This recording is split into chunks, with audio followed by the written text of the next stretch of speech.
Anyways, oh hi guys, what's up everybody? It's AAC Plays. I'm running out with my finger, but whatever. There's Charlotte. Say hi, Charlotte. Okay. Well, anyways, we're gonna do like some reaction videos because those seem to get really popular. And while you're at it, just leave a like and subscribe, please. Same. Wait. Same? What? Just please. It'll make us happy. It doesn't take that long too. Plus, you don't get to miss out on amazing content. So you might. Yeah, because she's cool. You also might as well just hit the notification bell, because it really only takes 30 seconds. So come on, guys. Yas, queen. Darn it, heckle, freakle. Charlotte, who am I? Also, TikTok's fricklecom, frickle.com. Oh, right ahead.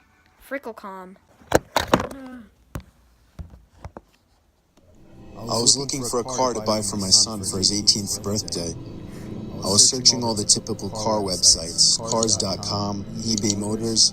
They were all overpriced as expected. Craigslist was the only place to find an actual deal. About a week into my search, I found an '03 Toyota Camry. It had 67,000 miles, no accidents, no damage, and good condition for only $3,500. This seemed like a steal for such a reliable car with such low mileage. The seller lived about 10 miles from me, which was a reasonable drive when looking for a car. I gave him a call to set up a time to come check it out. The man sounded normal on the phone. He assured me that there were absolutely no problems with the car. He introduced himself as Bob. I brought along $3,500 in cash, even though I planned on wiggling down the price as much as possible. I pulled up the dirt road to Bob's property about 15 minutes early. It was a tiny little house with a decent-sized property, only because I was a bit far from the nearest neighbors. The garage was open, so I walked over to see if anybody was inside, but except for an unusual amount of car parts, it was empty. The car was nowhere in sight. The only car on the property was an old pickup truck. I went over to the front door to check the house numbers. It was the right address. The doorbell button was missing, so I knocked on the front door. I knocked for exactly 5 minutes before deciding to give the man a call. So I dialed his number, and I heard the sound of a cell phone ringing from inside the house.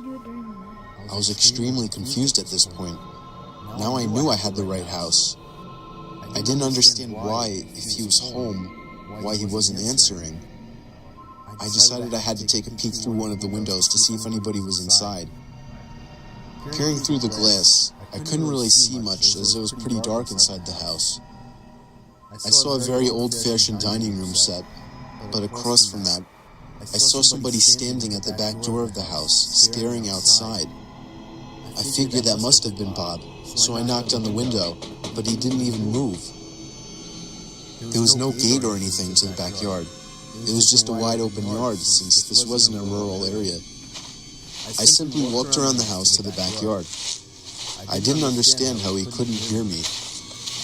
When I got to the back door, I made a shocking realization.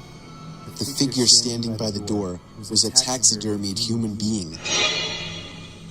I ran straight back the way I came and back to my car. I looked up one last time before driving off. The blinds to the window I had peeked into had been shut, but I could see 2 of the blinds bent open. Somebody was at that window watching me. You can probably guess I had the gas pedal to the floor the whole way home. The whole situation still makes no sense.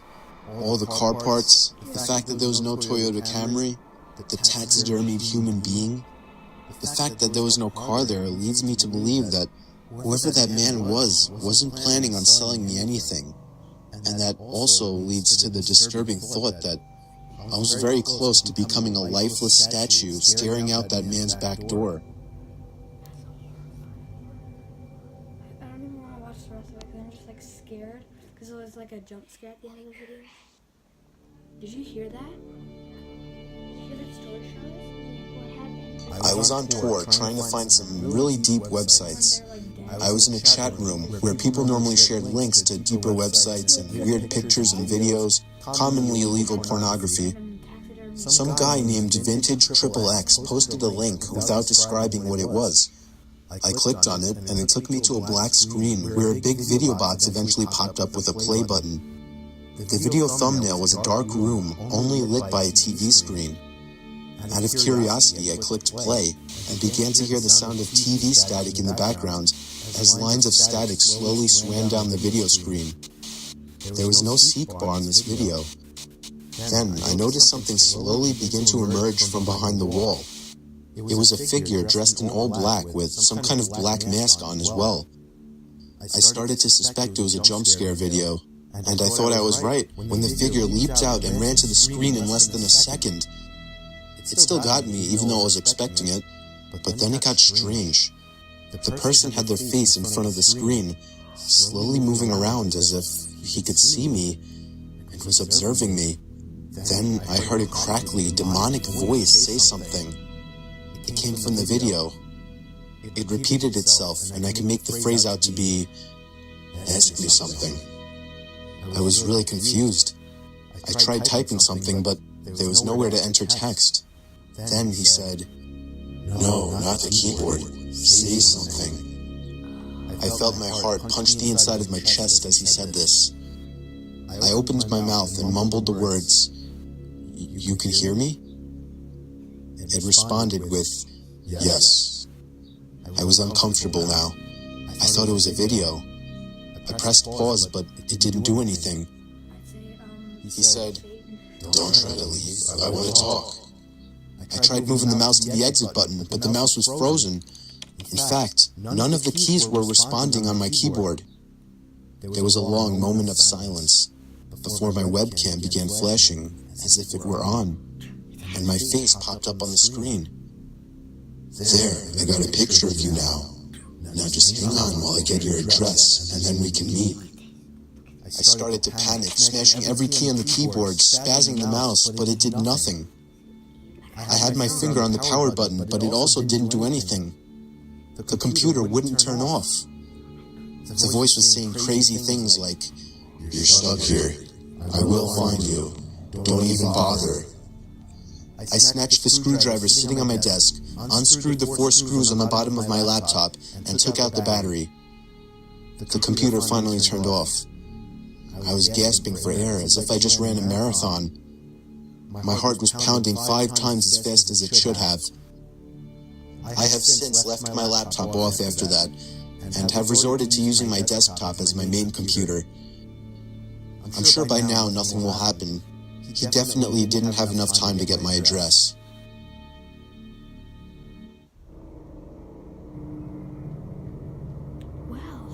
It was very common for me to be home alone at night, as I only lived with my dad, and his shifts would constantly shift from days to nights. This happened around the time my dad was doing night shifts. I would stay up really late on these nights watching movies. It's always taken me a long time to fall asleep, so after turning off the TV to go to sleep, I probably laid there for a good half hour. Then, I heard a toy fall over in my toy closet. It was nothing too suspicious, but it still creeped me out. But then, the doorknob to my closet started to wiggle, until finally unlocking the door. Anyway, guys, that would wrap it up. Sorry, we need to do something. So that video was Llama Art's, 17 best videos compilation. That's, there's a lot. Success. Let's go. Yes, queen! Okay. Yeah!